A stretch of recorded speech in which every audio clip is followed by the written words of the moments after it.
Halo teman-teman pembelajar. Nah, kali ini saya akan menyampaikan satu materi untuk teman-teman mahasiswa maupun masyarakat umum yang sedang berselancar di media sosial, khususnya di YouTube ya, terkait dengan pembelajaran bahasa di sekolah dasar yang merupakan komponen-komponen dasar dalam pembelajaran bahasa itu adalah cabang-cabang ilmu yang bergerak di dalam bahasa itu sendiri ya. Yang pertama itu adalah fonologi. Fonologi itu merupakan cabang ilmu yang terkait dengan fona atau bunyi ya. Jadi kalau kita berpijak pada dasar pembelajaran bahasa itu yang terkecil atau satuan bunyi terkecil itu adalah bahasa ya. Nah, jadi ilmu yang mempelajari tentang satuan bunyi ini disebut dengan fonologi. Fonologi ini banyak sekali ya yang harus kita pahami bagaimana sistem alat ucap manusia, kemudian alat ucap itu menghasilkan bunyi seperti apa. Nah, bunyi-bunyi yang seperti apa yang disebut sebagai alat ucap sebagai bahasa manusia gitu ya. Karena kan misalnya bunyi cek cek cek cek gitu, apakah itu disebut sebagai bahasa? Nah, itu nanti kita akan bedah ya, karena setiap yang dihasilkan oleh alat ucap manusia itu bisa dikategorikan sebagai suatu bahasa. Nah, itu fonologi ya, jadi dasarnya seseorang, entah itu pengajar, orang tua maupun praktisi di bidang kebahasaan, dia harus paham terkait ilmu fonetik ini ya. Nah, bagian-bagiannya juga banyak, ada fonemik, fonetik dan lain sebagainya ya. Itu adalah cabang ilmu fonologi. Kemudian setelah kita menguasai yang paling dasar satuan bunyi, kita melangkah pada kajian morfologi ya, morfem. Nah, jadi itu merupakan kajian di bidang kebahasaan yang berhubungan dengan proses kata ya, kata dasar, kata pembentukan kata ya, kemudian jenis kata, ada kata sifat, kata kerja, kemudian kata benda dan lain sebagainya. Ya, nah ini kalau kita sudah berbicara bahasa pada umum, semua ini memiliki kajian fonetik, fonemik, kemudian ada morfologi. Ya, khusus di bahasa Indonesia di sekolah dasar juga panjang atau pendek gitu ya, si seorang guru itu harus memahami dasar dari pembelajaran bahasa di sekolah dasar ya. Kemudian ada juga proses afiksasi ya, proses pengimbuhan, ada prefiks, infiks, sufiks, konfiks. Nah, itu akan kita bedah nanti di video yang lain. Kemudian ada juga sintaksis ya, ini tentang tata kalimat, kalimat efektif, kemudian pengenalan tanda baca di sana ya, bagaimana satuan kalimat dengan kalimat yang lain, bagaimana penghubung. Nah, itu sudah dibahas di sintaksis. Nah, ini untuk kelas tinggi ya, atau mungkin di fase C, di B sudah diperkenalkan, tetapi yang lebih mendalam di fase C, yaitu kelas 4, 5, 6. Oke. Kemudian yang terakhir itu adalah wacana. Nah, mungkin di SD ini wacana ada wacana pendek, ada wacana panjang gitu, mendetail. Nah, ada juga wacana yang implisit, eksplisit gitu ya, dan juga ada implisit. Eksplisit itu tertuang apapun informasinya gitu ya di dalam wacana tersebut. Tetapi ada juga yang implisit gitu ya. Kalau implisit itu dia tidak tertuang, tetap tidak tertulis, tetapi dia tersirat. Ya, jadi itu pembaca kritis nanti. Nah, bukan di sekolah dasar ya. Nah, kita akan membedah dulu fonologi. Nah, kenapa sih kita harus belajar sebagai seorang pengajar di sekolah dasar terkait fonologi? Nah, saya bedah secara umum dulu apa makna atau bagaimana seorang guru wajib mempelajari ilmu fonologi.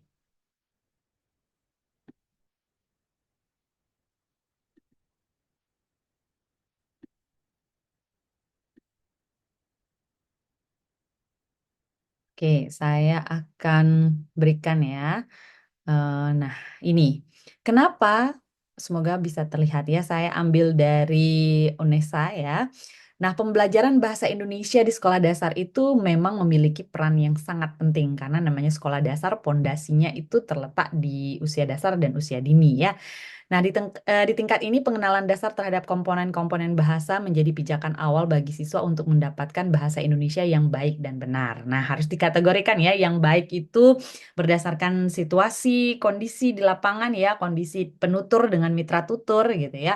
Jangan sampai nanti di pasar beli, Bu, berapakah harga satu ikat kangkung? Nah, itu tidak efektif ya. Yang benar, nah ini benar tidak boleh dipertukarkan ya, karena benar itu sudah ada patokannya, sudah ada standarnya. Dalam arti ketika kita menyebut kata pikir, ya pikir gitu dimanapun gitu, dalam kondisi apapun, entah itu sama teman, entah itu sama pacar gitu ya. Jadi menulis atau melisankan kata pikir, ya kata pikir bukan fikir ya dengan F. Jadi tidak ada Ariel Noah di sini. Ya, jadi semuanya pikir ya sepakat bahwa itu ditulis dengan huruf P atau pembacaannya adalah up gitu ya. Pikir bukan dengan fikir. Ya, nah ini disebut dengan benar. Benar itu baku, kemudian ada standarnya ya, rigid gitu ya, tetap berlaku dimanapun ya. Nah, untuk fonologi kenapa pentingnya? Nah, di sini saya sudah berikan apa warna ungu ya, bahwa fonologi itu adalah cabang linguistik yang mempelajari bunyi-bunyi dalam suatu bahasa ya. Nah, bunyi-bunyi dalam suatu bahasa itu banyak sekali yang dihasilkan oleh alat ucap, dihasilkan oleh eh, alat musik dan lain sebagainya. Apa itu semua kita sebut sebagai bahasa? Nah, itu nanti ketika kita mempelajari secara mendalam baru kita temukan jawabannya ya. Di sekolah dasar, pengajaran fonologi bertujuan untuk mengenalkan siswa pada bunyi-bunyi bahasa Indonesia serta cara mengucapkan dengan tepat. Nah, ini ya, kalau nanti ada yang seperti Ariel Noah pikir gitu ya, dilafalkan dengan fikir gitu. Nah, ini kesalahan guru SD sebenarnya karena tidak memberi memberi penguatan ya. Kemudian fonologi penting dalam pembelajaran membaca dan berbicara karena berkaitan dengan pengenalan huruf, pelafalan kata, dan intonasi kalimat. Nah, di sini fonologi ini juga bisa menjadi benteng ketika orang tua misalnya memiliki balita atau memiliki anak gitu ya usia dini yang tidak bisa misalnya membedakan antara huruf eh, B dengan D. Nah, ini sudah tanda-tanda gitu ya. Jadi kita sudah punya semacam skemata di awal gitu ya, pengetahuan awal bahwa ini ada sesuatu yang salah atau keliru gitu. Jadi kita bisa memberikan stimulus terlebih dini agar anak-anak juga tidak terlambat perkembangan bahasanya. Oke, ilmu fonologi ini banyak sekali sudah dituliskan ya, terutama yang pengajarannya di sekolah dasar. Nah, di sini saya berikan satu, mungkin ini buku yang sudah tidak pernah lagi ada. Jadi nilai-nilai buku yang bagus itu adalah buku-buku yang zaman dulu gitu ya, yang bahkan tidak tidak ditemukan lagi atau tidak dicetak ulang lagi. Nah, itu sulit sekali untuk menemukan yang seperti itu.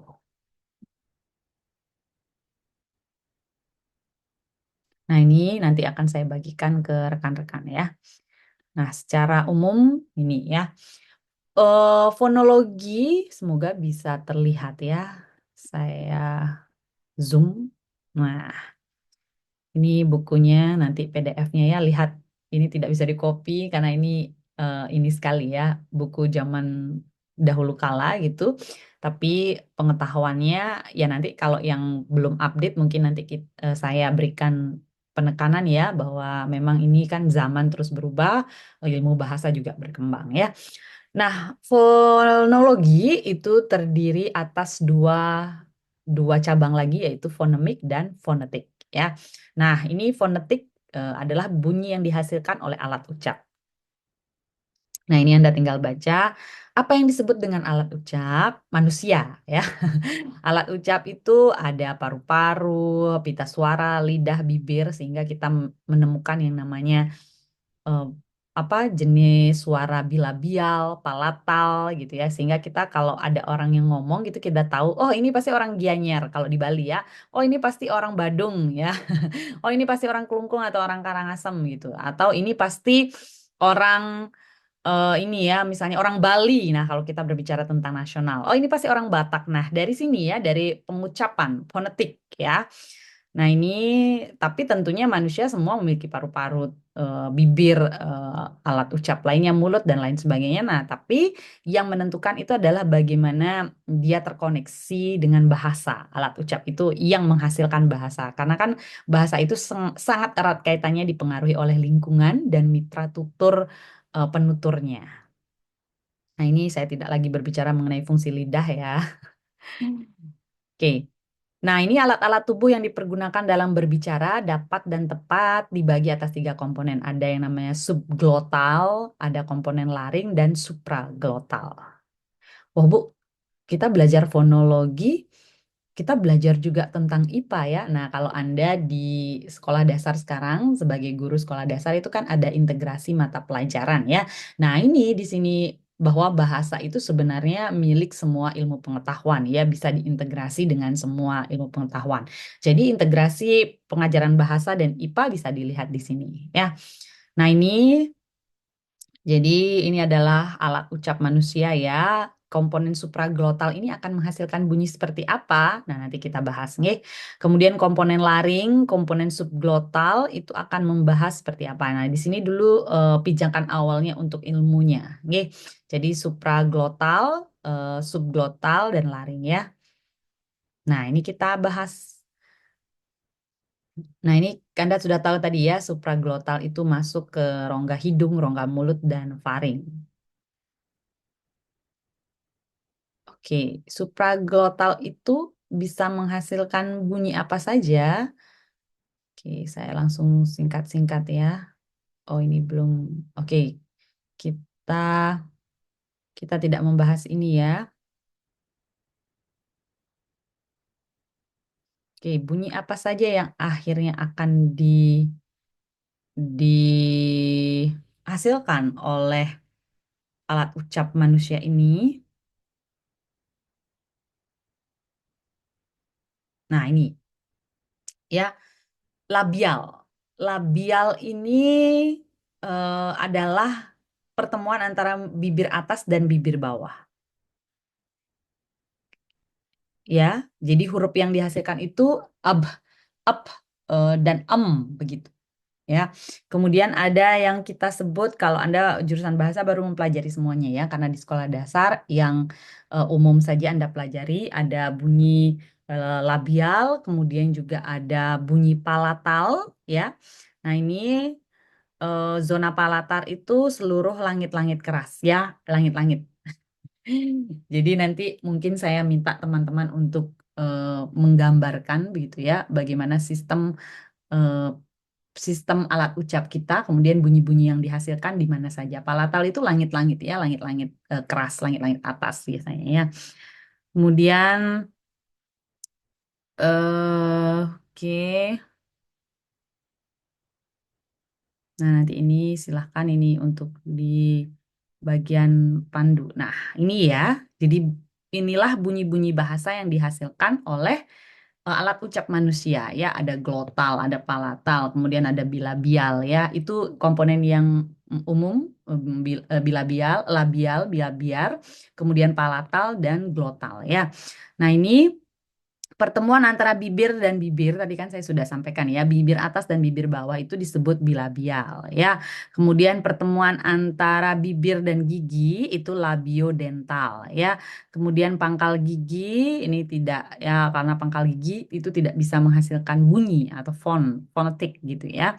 Kemudian ini gigi dan ujung lidah. Nah, ini eh, dihasilkan biasanya ya bunyi-bunyi konsonan berdasarkan daerah artikulasi ya. Nah, ini konsonan-konsonan yang dihasilkan bilabial itu kan up, gitu ya. Palatal itu biasanya T, kemudian apa lagi ya? Ini belakang lidah, akar lidah, pita suara. Jadi Anda harus tahu yang mana namanya akar lidah gitu ya, belakang lidah, depan lidah, ujung lidah dan lain sebagainya sehingga dia nanti Anda bisa paham bagaimana bunyi-bunyi yang dihasilkan. Nah, ini nanti Anda tinggal baca ya. Oke, ini pembentukannya ya. Nah, ini sudah ada P, at, up, at, dan ek ya. Jadi ini fungsinya bahwa bunyi pembentukan bunyi ejektif veral ek misalnya ya.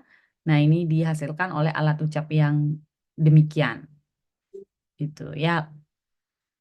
Jadi beda-beda dia di setiap daerah, di setiap individu, tetapi secara umum ada standar nasionalnya. Ini sudah ada ya. Jadi nanti Anda bisa sarikan di dalam sebuah peta konsep gitu. Peta konsep mana sih huruf A itu dihasilkan oleh yang mana? Huruf B itu dihasilkan oleh mohon maaf ya karena kita berbicara tentang fonetik jadi pembacaannya itu ya. Jadi itu dihasilkan oleh alat bunyi yang mana, itu yang dihasilkan oleh seperti apa gitu. Ya, nah, ini sudah lengkap sekali sebenarnya. Bunyi itu dihasilkan oleh yang mana. Nah, ini sudah ada gambarnya. Anda tinggal bisa ini apa nanti memodifikasinya ya. Jadi jangan sampai kenapa sih kita bisa berbahasa gitu ya. Jadi ini awal mulanya. Jadi kalau mohon maaf gitu ya, kalau misalnya Anda ketemu orang yang speech delay gitu, anak-anak dengan berkebutuhan khusus terkait di bidang kebahasaan. Nah, kan kalau ke terapi gitu pasti dilihat dulu sistem artikulasinya sudah benar atau tidak gitu ya, dipijat gitu di bagian ini, di bagian rahang, kemudian diamati ya di bagian apa bibir atas, bibir bawah. Nah, kalau sudah sempurna secara artikulasi, secara alat ucap ini yang menghasilkan gitu ya sumber suaranya, berarti yang perlu diterapi itu adalah bagaimana stimulusnya gitu ya. Jadi kalau yang ini masih bermasalah sistem alat ucap manusia yang pada dasarnya normal, nah ini diberikanlah fisioterapi gitu ya, supaya pembentukan suara itu bisa terjadi secara normal. Oke? Jadi ini penting sekali sebenarnya bukan hanya untuk pengajar tetapi juga praktisi-praktisi di bidang fisioterapi, bidang kesehatan dan lain sebagainya. Ya. Nah, ini biasanya kalau A, I, U, E, O itu kan sudah gampang ya. Di mana sih alat ucap yang dihasilkan? Kalau konsonan nih ya, ini ada konsonan yang dihasilkan misalnya P, T, K, up, up, ak, ab, ad, dan eg. Nah, ini di sini ya dihasilkan. Nah, nanti Anda tinggal membaca lebih lebih dalam sehingga nanti Anda bisa memetakan ini yang mana menghasilkan bunyi konsonan dan vokal. Oke, semoga ada pembahasan yang lebih ini ya. Kalau nanti Anda di jurusan bahasa ini akan lebih dalam ya Anda mempelajari. Tetapi karena Anda di jurusan sekolah dasar, jadi dia harus secara umum saja disampaikan ya. Tapi Anda sudah memiliki konsentrasi di bidang itu. Oke, nanti ini kita akan bahas lebih lanjut. Saya akan berikan alat-alat penghasil ini ya, apa penghasil suara. Nah, ini saya sarikan dari Narabahasa. Jenis dan titik artikulasi. Ya.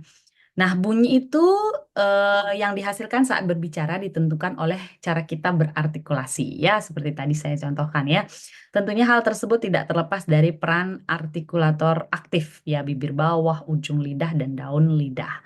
Serta artikulator pasif yang tadi sudah kita lihat ininya ya, bagannya itu artikulator pasif itu adalah gigi atas, ceruk gigi, dan langit-langit keras. Oke.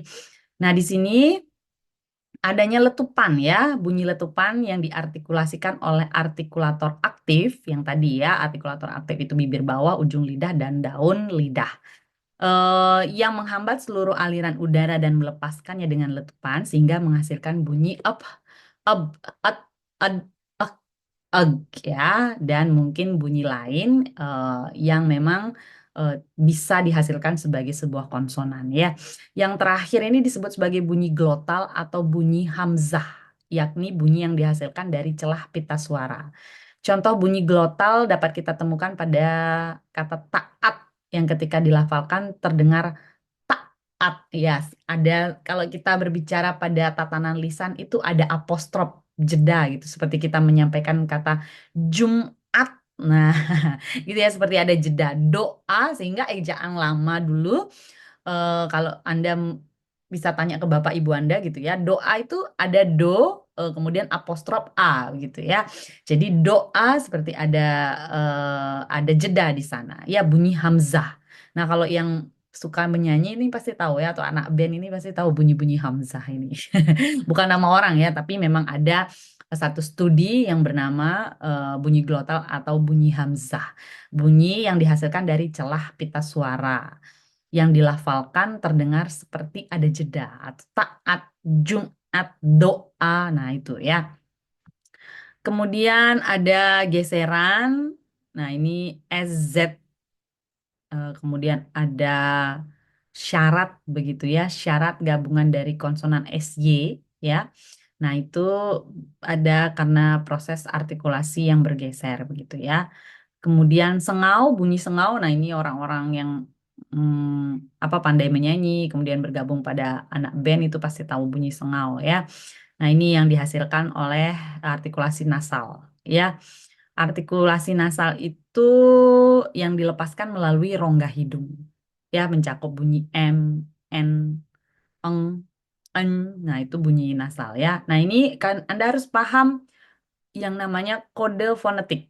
Ya, yang ini M, N, eng, en. Ya, bunyi ini eng. Nah, ini ya, sudah kita tahu ya. Yang kita temukan pada banyak kata dalam bahasa Indonesia. Contohnya adalah nganga, eng. Ya, jadi fonetiknya seperti ini. En nyanyi gitu ya. Jadi bunyi sengau sebenarnya itu. Getaran itu menghasilkan R. Jadi kalau Trisandia gimana bunyinya bergetar ya. Ya benar bergetar kan om gitu ya. Jadi bukan seperti itu maksudnya. Ya karena dulu mungkin guru agama Hindu saya pernah begitu ya. Bunyi Trisandia bagaimana bunyinya nak gitu ya. Ada salah satu siswa yang menjawab bergetar gitu. Padahal bukan begitu maksudnya. Anak itu berpikir bergetar gitu ya. Ada semacam suara-suara suara-suara mistis gitu ya. Oh, gitu ya. Jadi bukan begitu maksudnya bunyi bergetar ya. Tetapi bunyi bergetar itu adalah artikulator aktif dan pasif itu bertemu sehingga bisa menghasilkan huruf yang seolah seperti bergetar yaitu huruf R. Kemudian L ya, L itu bunyi sampingan yang tercipta karena aliran udara terhambat di tengah dan dikeluarkan melalui pinggir lidah. Bunyi yang dihasilkan adalah L ya.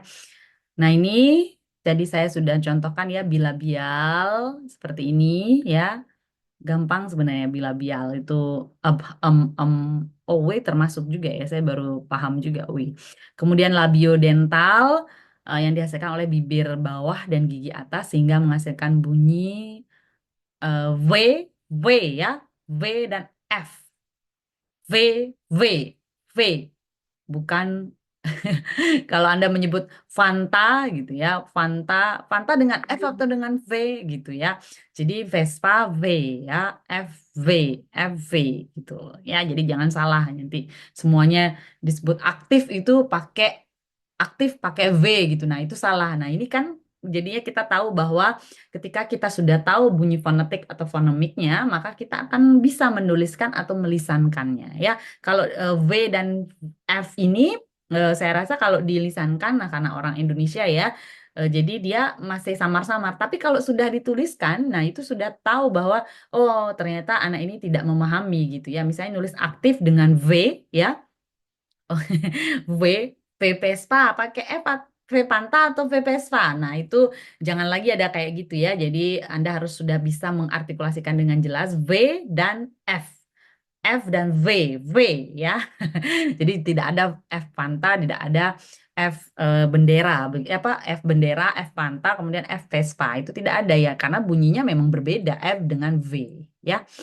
Oke, kemudian apikodental ini at dan ed ya dihasilkan. Nah mungkin kalau orang Jawa dan orang Bali atnya itu berbeda ya, menyebut putih putih itu berbeda dengan di nasional. Kemudian apikoalveolar ini bunyi D dan R ya tadi yang bergetar tadi itu. Kemudian ini ya banyak. Nah ini glotal tadi seperti ada celah dalam pita suara ya ada bunyi hamzah atau eh, bunyi seperti bunyi eh, ada celah gitu ya bunyi hamzah atau bunyi apa tadi kita lihat kembali bunyi hamzah atau bunyi glotal ya jadi kita namakan dengan glotal sebenarnya ini ada 8 tapi banyak ya masih bisa dibahas nah Anda cukup ini bilabial kemudian labiodental palatal ya dan glotal ini oke. eh Nah, ini tidak ada bunyi vokal yang tercipta pada pertemuan artikulator-artikulator seperti bibir atas, ujung lidah, bibir bawah gitu ya, karena bunyi vokal tidak mendapatkan hambatan apapun dari alat ucap. Jadi dia karena ini ya misalnya kita menuju mengartikulasikan P gitu ya, jadi tidak dia ada hambatan, tapi kalau A, nah itu keluar dengan sendirinya dari sumber suara ya.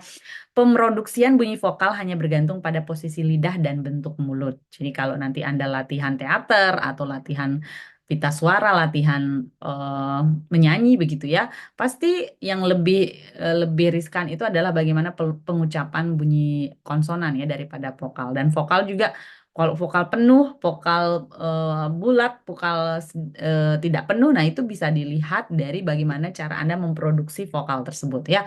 Kalau bibirnya seperti ini, kalau ya tidak terbuka lebar gitu, Anda memproduksi A juga tidak keluar dengan maksimal. Lain lagi kalau misalnya Anda membuka semua mulut Anda A gitu ya, jadi terdengar jelas artikulasinya A, I, U, E, O. Nah, kalau ini latihan teater, dia dapat ininya ya, artikulasinya jelas karena dilatih alat ucap kita itu untuk jelas bentuk vokalnya itu penuh begitu ya. Bunyi I, bunyi E, bunyi E ya itu vokalnya jangan dilupakan ya dalam bunyi itu ada A, I, U, E, O, E gitu ya. Dan lagi satu AI ya, AI misalnya kita menyebut kata pantai, pantai, nah begitu ya, bukan pantai, bukan begitu ya. Nah ya, santai bukan santai gitu bukan ya. Jadi tidak ada penekanan pada di akhir. Jadi bagaimana bunyi AI itu kan sekarang sudah terakomodir di penyebutan di EYD versi 5. Ya. Nah, untuk sekarang di fonologi itu Anda coba buatkan saya sistem artikulator ya. Jadi ada alat ucap yang Anda gambar begitu ya. Nah, bunyi-bunyi yang mana yang dihasilkan di dalam alat ucap tersebut. Ya, misalnya bunyi A itu dihasilkan di mana ya? Kalau A, I, U, E, O, E, nah itu kan sudah tidak ada hambatan ya. Di B itu yang mana? Nah, karena ini penting nanti untuk menjadi media ketika Anda mengajar bahasa Indonesia di kelas rendah ya, terutamanya mereka yang belum bisa melafalkan dengan baik dan belum bisa menuliskan dengan baik ya. Nah, minggu depan kita akan lanjut dengan morfologi ya. Untuk fonologi lebih detailnya fonetik dan fonemik itu nanti saya berikan dua buku ya dari eh, dari Pusat Bahasa dan juga ini ada saya tunjukkan ya jika Anda ada yang punya silahkan ini bisa dipakai. Oke, ada buku seperti ini. Jadi kalau Anda tertarik mengkaji fonologi untuk anak SD yang sesuai dengan nanti UAS kita ya, membuat buku saku, nah ini boleh ya.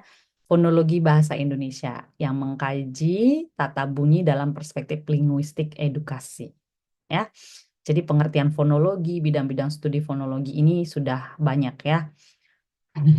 Nah, ini dari sini saya dapat pencerahan juga membuat buku media cara asik mengenalkan ejaan pada anak-anak gitu ya.